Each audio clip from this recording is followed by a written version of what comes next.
While filling her cavities, my 8-year-old patient asked, "Do grown-ups at your house play the statue game too?" I smiled. I haven't heard of that one. Her words slurred from the laughing gas. It's when we hear Daddy's car and everyone freezes like statues. My hygienist Sierra raised an eyebrow. That sounds interesting. How do you play? When we hear the garage, Mommy says statue time, and we all freeze wherever we are. Isabella explained drowsily. Even if I'm eating or playing, everything stops. That's when I noticed the faint yellow marks on her upper arm, mostly hidden by her sleeve. Sometimes I'm really good at it. Last week I held my spoon in the air for 20 whole minutes. She seemed proud. Mommy said I was the best statue ever. 20 minutes is a long time, I said, gently adjusting her sleeve to see better. Fingerprint bruises. Old ones. Can you raise your arm for me, sweetie? I need to adjust the chair. As she raised both arms, her shirt rode up. Linear marks crossed her lower back, some scarred, some fresh. What happens if someone moves during statue time? I kept working, acting like I was just doing my job. That's losing. Daddy doesn't like when we lose. I excused myself to get a different tool, stepping to my computer to pull up our mandatory reporting protocols. When I returned, I asked casually, "And if you win the statue game?" If we're all good statues, Daddy walks through and goes to his room. Then we can breathe normal again. Sometimes he even says good job, and we get to eat dinner. You get to eat dinner? Only if we win. Losers don't deserve dinner. But Mommy sneaks me crackers later. I made a show of checking Isabella's chart while secretly measuring the bruise patterns with my pen light. 3.2 centimeter spread on the grip marks. Adult male hand size. Isabella, what other games does your family play? I asked, motioning my hygienist to discreetly check on the father. The listening game, where he asks questions and we have to answer exactly right. I pulled out my light. Open wide again. What kind of questions? Like, who's the most important person in this house? The answer is always Daddy. The light revealed slight scarring on her inner cheek, likely from biting during stress. What happens when someone gets the answer wrong? Sometimes no breakfast, or lunch. My tummy hurts so bad, but crying makes it worse. My least favorite one is the quiet room. I set down my tools. Tell me about this quiet room while I set up this x-ray. I positioned the lead apron, noting how she winced when I touched her shoulders. It's the closet under the stairs. No light. We stay until we're sorry enough. I count to know how long I lasted. My record is 10,000 seconds. What's yours? The excitement in her voice broke my heart. That was over 2.5 hours. That's a lot of counting. Sierra returned, mouthing, "Her dad's asking how much longer you'll be." Mommy went in there last week, Isabella continued. She had to fold up real small 'cause she's bigger. Daddy said she forgot who pays the bills. Sometimes I hear her crying in there, but I can't help or I go in too. We learned that rule the hard way. I took the x-rays, handed her some stickers and said, "I need to develop these. Sierra will stay with you." In the hallway, I called CPS from my cell. Active abuse case. Child has physical marks. Describes systematic torture disguised as games. Father is in waiting room. Returning, I pretended to review her chart.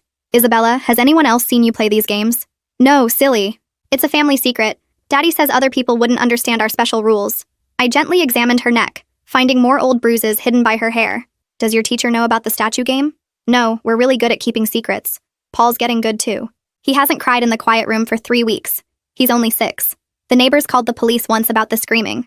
Now he just hits his head against the wall, but real soft so nobody hears." I heard footsteps. Her father appeared in the doorway. "How much longer?"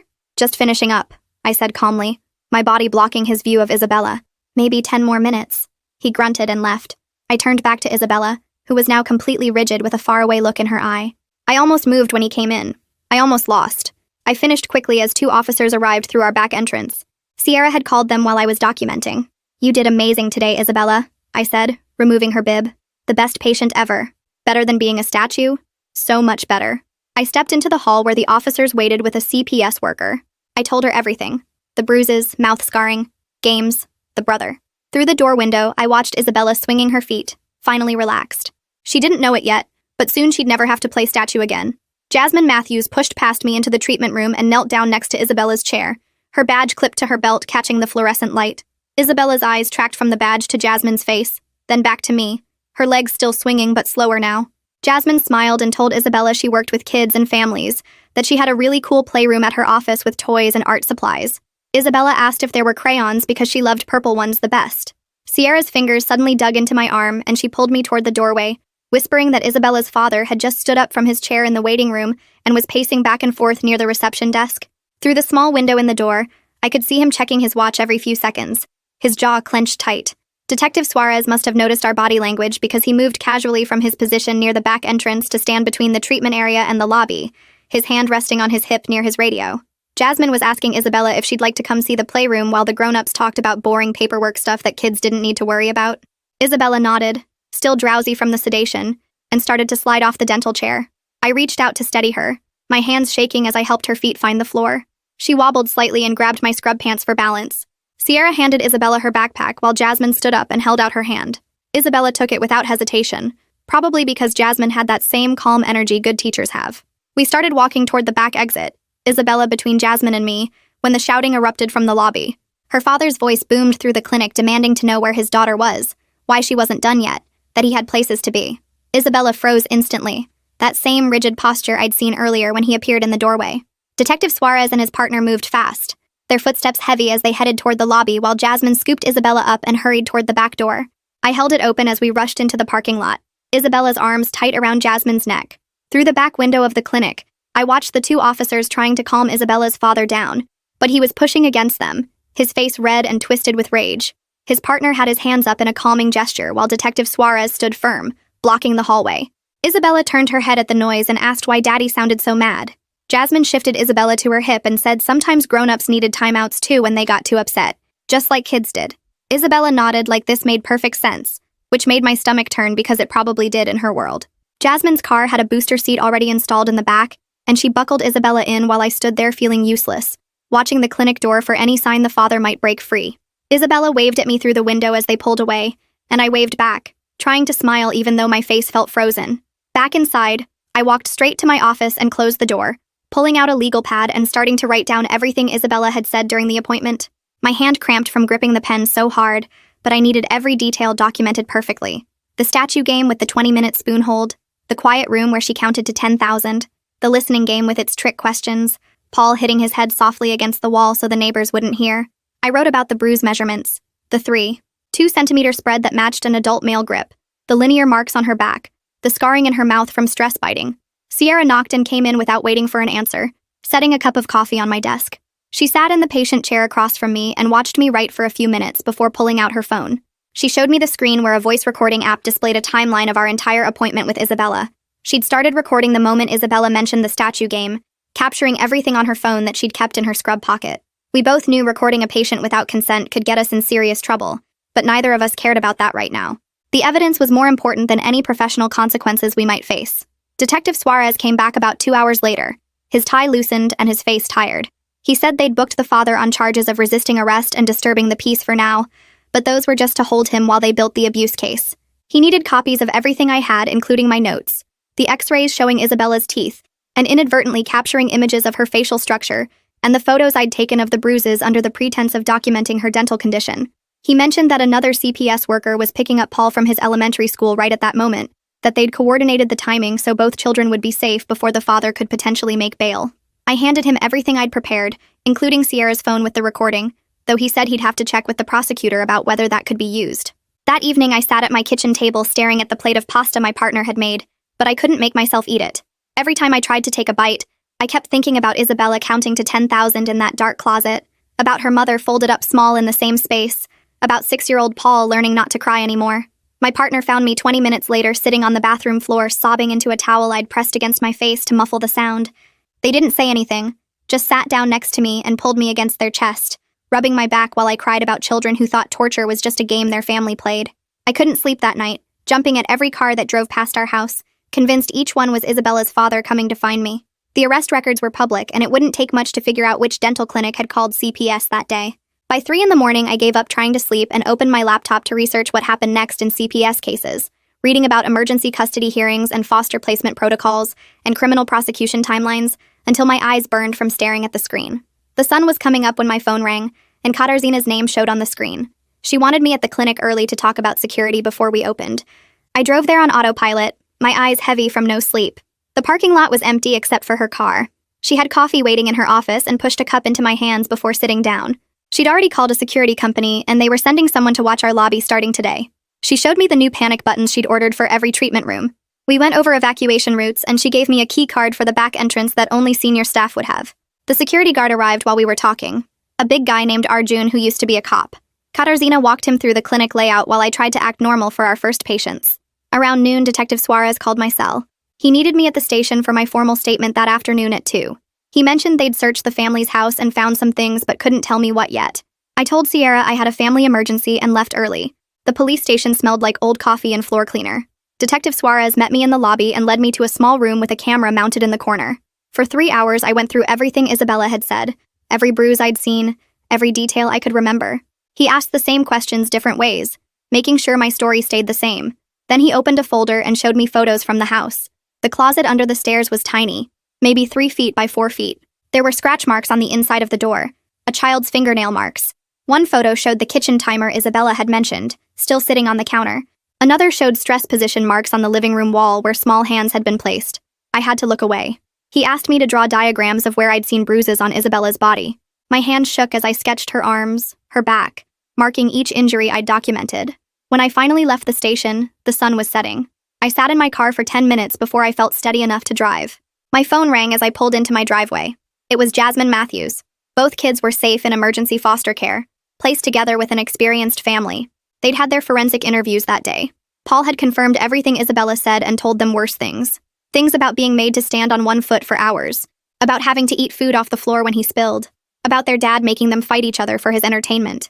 Isabella had drawn pictures during her interview showing the quiet room, the statue game, their dad's angry face. The forensic interviewer said both children were remarkably matter-of-fact about the abuse, like they were describing normal family life. I thanked Jasmine for calling and went inside. My partner had dinner ready, but I couldn't eat. I kept seeing those scratch marks inside the closet door. The next morning I went back to work, trying to pretend everything was normal. Arjun nodded at me from his spot near the front desk. My first patient's dad got loud about our insurance policy not covering his kids' sealants. His voice rose, and suddenly I was back in that treatment room with Isabella's father looming in the doorway. My whole body went rigid. Sierra smoothly stepped between us and took over the conversation while I escaped to the bathroom. I splashed cold water on my face and stared at myself in the mirror. 3 days after Isabella's disclosure, I was scrolling through my phone during lunch when I saw it. Local news had posted a story about a father arrested for child abuse. No names were mentioned, but it said the abuse was discovered during a routine medical appointment. The comment section was already filling up with people guessing which clinic, which doctor. That afternoon, we had 4 cancellations. Patients who'd been coming to us for years suddenly had scheduling conflicts. I wondered if they'd figured out it started here, or if they just didn't want to risk being associated with the story. While I was dealing with the fallout at the clinic, Marina sat alone in her empty house. The silence felt wrong without the kids. She stared at the kitchen timer that had controlled their lives for so long. Part of her wanted to throw it against the wall and watch it shatter, but she couldn't move. He might come back. He might notice it was gone. Even with him in jail, she couldn't break his rules. She picked it up with shaking hands and set it back exactly where it belonged. A week later, I met with the prosecutor assigned to the case. Juan Guyan was younger than I expected, but her handshake was firm and her eyes were sharp. She walked me through what would happen if the case went to trial. The defense attorney would try to make me look bad. He'd question my training, my experience, suggest I'd misunderstood what Isabella said. She had me practice saying, "That's not accurate," and I documented exactly what I observed over and over. We spent 2 hours going through potential questions. Meanwhile, Marina finally found the courage to dial the number the police had given her. The woman who answered was kind and didn't push when Marina could barely whisper that she needed help. They had a bed available. Marina could come whenever she was ready. She hung up and stared at the phone for another hour before calling back to say yes. The next day, Detective Suarez called me back to the station. This time, he had medical records from the children's physical exams. He spread them across the table like evidence in a crime scene. X-rays showing healed fractures in Paul's ribs. Photos of old burn scars on Isabella's legs that looked like cigarette marks. A map of injuries going back years. Some were healing, some were fresh. All of them told a story of escalating violence. I made it to the bathroom just in time to throw up. Detective Suarez waited outside and handed me a bottle of water when I came out. He'd seen this before, but it never got easier. 2 days later, Marina sat in the courthouse hallway, waiting for the emergency custody hearing, and when the bailiff brought him through in handcuffs, she froze like she was playing statue game all over again. Her whole body went rigid, and her legal aid lawyer put a hand on her shoulder to steady her. The handcuffs made a metal sound when he walked past, and Marina stared at the floor counting tiles the way Isabella counted seconds in the closet. The lawyer was young and wore a suit that looked too big, but she squeezed Marina's shoulder and told her she was doing great. Marina watched him disappear into the courtroom and felt something between terror that he'd get out and relief that someone finally stopped him. Back at the clinic that same morning, I found a voicemail on our answering machine from a blocked number saying we should mind our own business if we knew what was good for us. The voice was low and angry, and I played it 3 times trying to figure out if it was him or someone else. Katarzyna came in early and listened to it once before calling the police to report it. She spent the rest of the morning on the phone with a security company arranging for new locks and cameras at every entrance. We got panic buttons installed under the reception desk and in each treatment room. The security guy showed us how to use them and said the police would be here in under 4 minutes if we pressed one. That afternoon, Marina sat with an intake worker at the women's shelter trying to explain how the games started.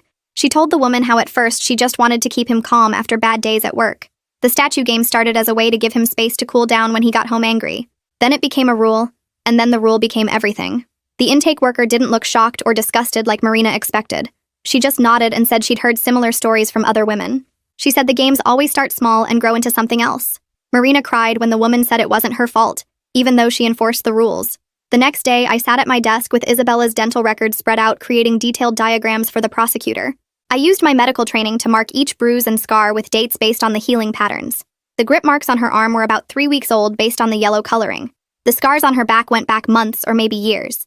Each mark told its own story about when things got bad and when they got worse. I measured everything with a ruler and wrote down the exact size and location of every injury. Meanwhile, Marina met with Jasmine Matthews, who had more questions about the games. Marina's hands shook as she admitted she made the children stand in stress positions when he wasn't home. She showed Jasmine how she made them hold their arms straight out for 10 minutes if they talked back. She demonstrated the wall sit position they had to hold if they didn't clean their rooms fast enough. The shame felt like drowning, and Marina had to stop talking several times to catch her breath. Jasmine wrote everything down without judgment, and reminded Marina that she was a victim too. The next morning, Detective Suarez called me back to the station with new information. He spread out photocopies of a journal they found hidden in the father's home office. The pages were covered in neat handwriting, documenting every punishment like a science experiment. He wrote down the date and time and what the child did wrong and exactly how long they stayed in the closet. He rated their crying on a scale of 1 to 10 and made notes about which punishments worked best. One entry described making Paul stand on 1 foot for an hour because he spilled juice. Another detailed putting Isabella in the closet for 4 hours because she laughed too loud. The level of planning made me run to the bathroom to throw up again. Detective Suarez waited outside and said this was the most organized abuse he'd seen in 20 years. Later that day, Marina sat with Jasmine learning about the case plan for getting her kids back. There would be parenting classes twice a week, and individual therapy and group therapy and supervised visits at first. Marina would have to complete a psychological evaluation and submit to random home visits and drug tests, even though she'd never used drugs. The list seemed impossible, but Jasmine said hundreds of parents completed these programs every year. She said if Marina did everything right, she could have unsupervised visits in 6 months and maybe get them back in a year. Marina wrote down every requirement and promised to start immediately. 3 days later, Detective Suarez called with bad news that made my stomach drop. The father had made bail with an ankle monitor and a no-contact order for Marina and the kids. The judge set bail at $50,000 and his brother paid it that morning. He had to stay 500 feet away from the family and check in with the probation officer every week. I started checking my rearview mirror constantly on the drive home and took different routes every day. I parked in different spots at the clinic and made Sierra walk me to my car after dark. That night, Marina was washing dishes at the shelter when her phone rang from a blocked number. She answered and heard breathing on the other end for 30 seconds before the line went dead. She knew it was him even though he didn't say anything. She saved the call log and wrote down the exact time in a notebook the shelter gave her for documenting violations. The breathing sounded angry and she knew he'd call again. The next week, Juan Guyon met with me to practice for trial testimony in case he didn't take a plea deal. She warned me his lawyer Logan Hood would try to make me look bad on the stand. We spent 3 hours practicing with her playing the defense attorney, asking trick questions. She taught me to pause before answering and to say that's not accurate when he twisted my words. She made me practice saying it over and over until it sounded natural. Marina told me later that she spent those same days filling out job applications at the library computer, her hands shaking as she typed. She couldn't list her husband as a reference and had no work history for 8 years. The gap looked suspicious on every application. She walked into grocery stores and fast food places with printed resumes, watching managers glance at the blank employment section and shake their heads. One manager at Target actually asked what she'd been doing all those years. Marina just said taking care of family and watched his face close off. She applied to 23 places that first week. The shelter helped her practice interview answers, but she kept stumbling when they asked about her availability. She couldn't explain she needed flexible hours for court dates and therapy and supervised visits she didn't have yet. Finally, a grocery store manager named Carlos looked at her application and said they needed someone for overnight stocking. He didn't ask about the gap. Marina started that Sunday working 11 p.m. to 7 a.m., learning to stack cans and rotate milk while everyone else slept. Back at the clinic, one of our hygienists named Rachel came into my office crying. She said she couldn't stop thinking about Isabella in that closet. She kept having nightmares about kids trapped in small spaces. She handed me her resignation letter and apologized for leaving us short-staffed. Katarzyna and I split Rachel's patients between us while posting the job opening. We interviewed 5 candidates but kept comparing them to Rachel. The stress was getting to everyone. Even our receptionist started double-checking the locks at closing time. 3 weeks passed before Marina's first supervised visit. She sat in the CPS waiting room for 40 minutes before Jasmine brought the kids in. Paul wouldn't look at her. He stared at his shoes while Isabella ran to Marina asking when they could go home. Marina hugged them both, but Paul stayed stiff in her arms. The supervisor sat in the corner taking notes on a yellow pad. Every word Marina said got written down. Isabella kept asking about her toys and her room and when Daddy was coming back. Marina tried to explain they were staying somewhere else for a while, but Isabella didn't understand. Paul finally spoke to ask if this was Marina's fault. The supervisor wrote faster. Marina said no, Daddy made bad choices, but Paul turned away. When the hour ended, Isabella cried and Paul walked out without saying goodbye. Marina sat in her car afterwards sobbing for 20 minutes before driving back to the shelter. That same week, someone posted on a local Facebook group about a father arrested for child abuse at a dental office. They didn't name our clinic but included enough details that people figured it out. The post got shared 200 times. We started getting phone calls. Some people thanked us for saving those kids. Others accused us of destroying a family over nothing. Someone left a dead rat on our doorstep with a note calling us snitches. Katarzyna installed security cameras and started walking us to our cars. The mail got weird too. Thank you cards mixed with threats. One woman sent a 10-page letter about how CPS stole her kids 20 years ago, and we were part of the conspiracy. During Marina's next therapy session, she finally told Jasmine the whole truth. She admitted she made Isabella stand in the corner for 3 hours when she talked back. She described holding Paul's arms behind his back until he stopped crying. She explained how she enforced every rule when her husband wasn't home, because she was terrified of what he'd do if the kids misbehaved. Jasmine just kept taking notes without any expression. Marina waited for judgment, but Jasmine only asked what Marina understood now about those actions. Marina said she knew it was abuse and she participated and she was sorry, but sorry didn't fix anything. 2 days later, I was cleaning a patient's teeth when a car backfired in the parking lot. I jumped and dropped my instruments on the floor. The patient, an older man, asked if I was okay. I made up something about drinking too much coffee that morning. My hands shook as I picked up the tools. Sierra noticed and took over while I went to wash my face in the bathroom. I kept seeing the father in the doorway of the exam room. Every male voice in the waiting room made me tense up. I started parking in different spots and checking my mirrors constantly. The hypervigilance was exhausting, but I couldn't stop. Marina's lawyer filed for a restraining order at the next court date. The judge reviewed the evidence and granted it immediately. Marina could finally sleep without jumping at every sound. She told me she slept 10 hours straight that first night at the shelter. No footsteps in the hallway, no door slamming, no yelling, just quiet and safety. She woke up confused about where she was, then remembered and cried from relief. 3 days later, I was finishing paperwork when I saw a familiar car creeping past our clinic. The father was driving slowly, looking at our windows. I called 911 immediately and gave them the license plate. The dispatcher knew about the protection order and sent units right away. They caught him 2 blocks away. He was arrested for violating the order and his bail got revoked. Marina spent the next week writing letters to both kids. Her therapist helped her revise them 7 times to get the wording right. She couldn't make excuses but needed to apologize. She couldn't promise things would go back to normal, but wanted them to know she loved them. The letters sat in sealed envelopes that CPS would decide when to deliver. The preliminary hearing arrived 6 weeks after the arrest. I wore my most professional outfit and reviewed my notes 50 times. Logan Hood started his cross-examination by asking if I had any training in child psychology. I said no. He asked if I'd ever made a false report before. Hua objected, and the judge sustained it. Hood tried asking the same question 5 different ways until the judge told him to move on. Hood shuffled his papers and asked about my training in recognizing abuse patterns. I listed my continuing education courses while Marina sat in the gallery watching me. Her hands gripped the bench so tight her knuckles went white. She kept staring at me like she was seeing me for the first time. The prosecutor objected to Hood's next question about whether I'd ever misdiagnosed anything. The judge sustained it again. Hood's face got red and he slammed his folder on the table. The judge warned him about his behavior. Marina leaned forward when I described finding the bruises on Isabella's arms. Her face crumpled and she covered her mouth with both hands. A woman next to her patted her shoulder. Hood tried to make it sound like normal childhood marks, but I stayed calm and explained the specific patterns that matched adult grip marks. Marina was crying now but trying to be quiet about it. When I finished testifying and walked past the gallery, Marina mouthed the words, "Thank you" to me. Her eyes were puffy and red. I nodded and kept walking. My legs felt like jelly, and I had to grab the railing going down the courthouse steps. Sierra was waiting in her car and jumped out when she saw me. She grabbed my arm and helped me to the passenger seat. My hands shook so bad I couldn't buckle my seatbelt. Sierra did it for me and drove me home without saying anything. She helped me inside and made me tea while I sat on my couch staring at nothing. The prosecutor called later and said I did great, but I felt empty and tired. 3 days later, Marina went to her first group therapy session at the Women's Center. She sat in a circle with 7 other women. The facilitator asked everyone to share one thing about their experience. When Marina's turn came, she said the word torture for the first time. She'd never called it that before, always just said things were hard or difficult. 2 other mothers nodded when she said it. One reached over and squeezed her hand.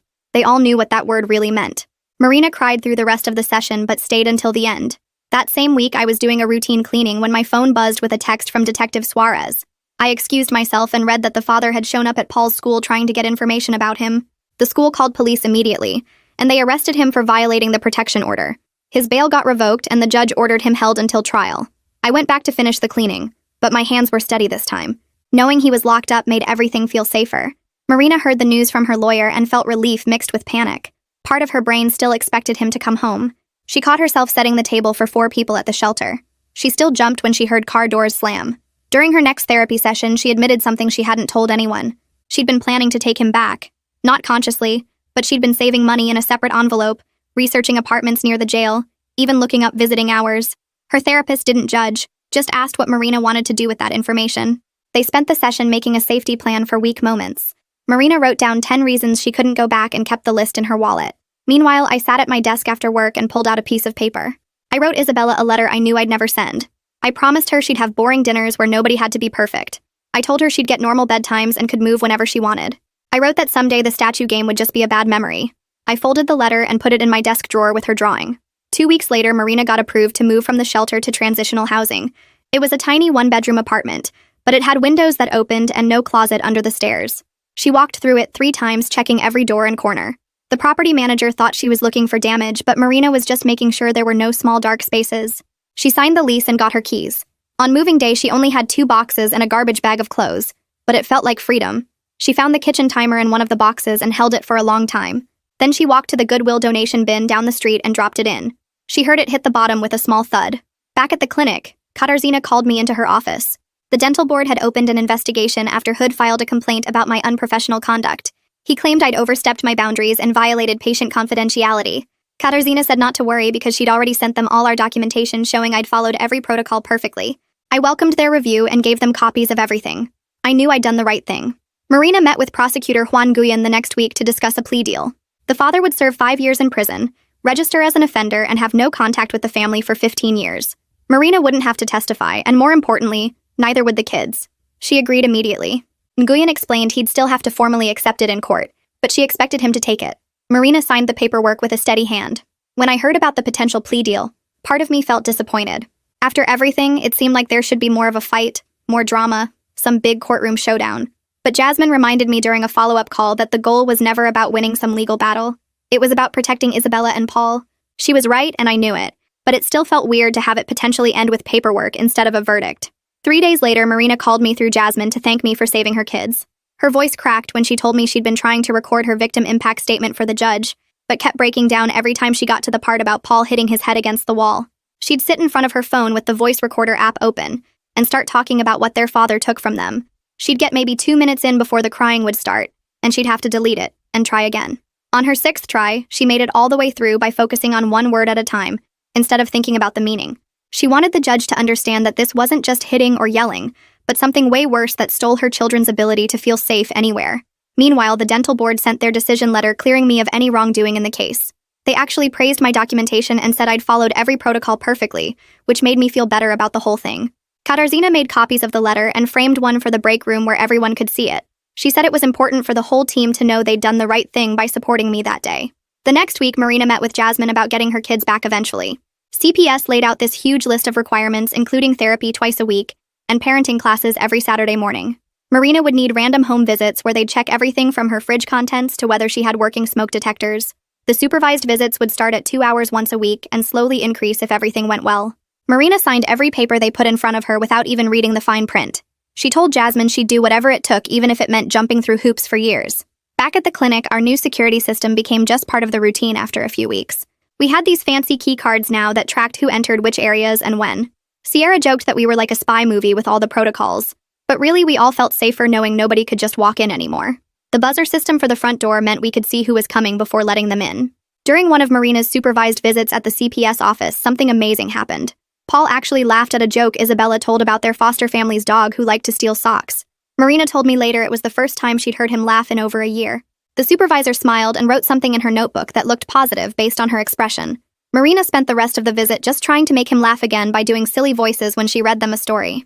I spent an afternoon putting together complete dental records for both kids to send to their new dentist near the foster home. I included every x-ray and note from their visits, plus a letter explaining they might be scared of dental work because of what happened. I wrote that they'd learned to hide pain really well, so the dentist should watch for subtle signs of discomfort. I made copies for the prosecutor too, since she said medical records helped show the pattern of neglect.